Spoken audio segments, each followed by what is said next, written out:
notice that generational wealth, the second and third family, there's common denominator behavior. I'm doing a 5-part.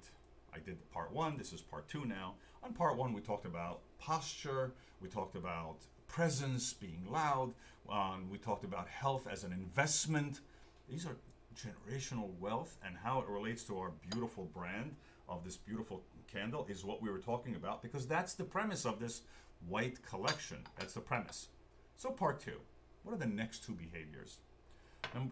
Number 3, actually, it's social grace. Social grace says that when you are in an environment as a human and as a candle, you have to make the person in front of you feel safe. It's your job. So as a brand, in wealthy second and third generations, they're reserved. They're confident, they're loud, but they make you feel welcome and they respect you. And here, the candle respects the house. You notice there is no branding on here, yet it's beautifully loud. I'm just gonna let you see it. That is social grace. Social grace in behavior means that when this is put in your home, this is the reed diffuser, this is the candle, you are becoming an important part of the house in confidence, taking your space, owning your space, yet you're not contaminating, you're not loud in a branding way. That's the social grace. Then we have the guarded, I call it guarded privacy.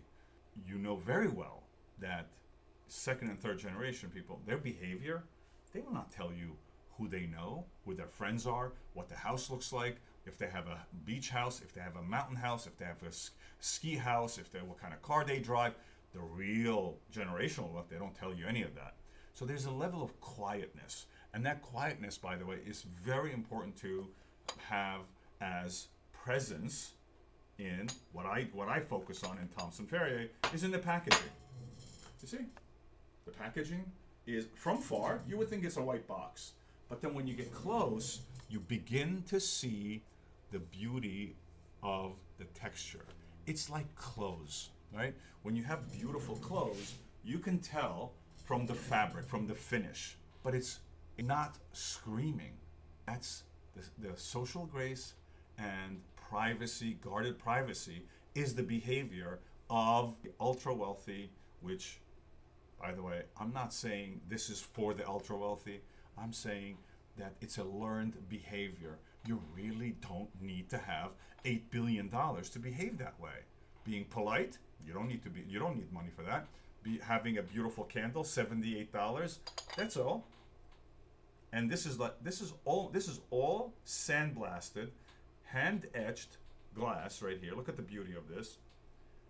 It's part of the overall feeling that becomes very important to know that, hey, we as humans have a choice.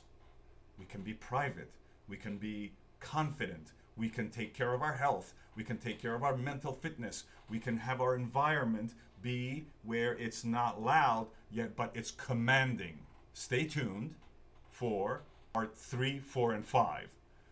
There is a overall arching common denominator that I want to make sure that anyone can be nice to someone. Doesn't need money. Anyone can bring something like this to home and enjoy and have a mental framework that says, you know, I don't need to have labels all over my chest. I don't need to wear a hat that has labels on it. I don't need to wear a belt that has labels on it. I'm confident. I know the fabric.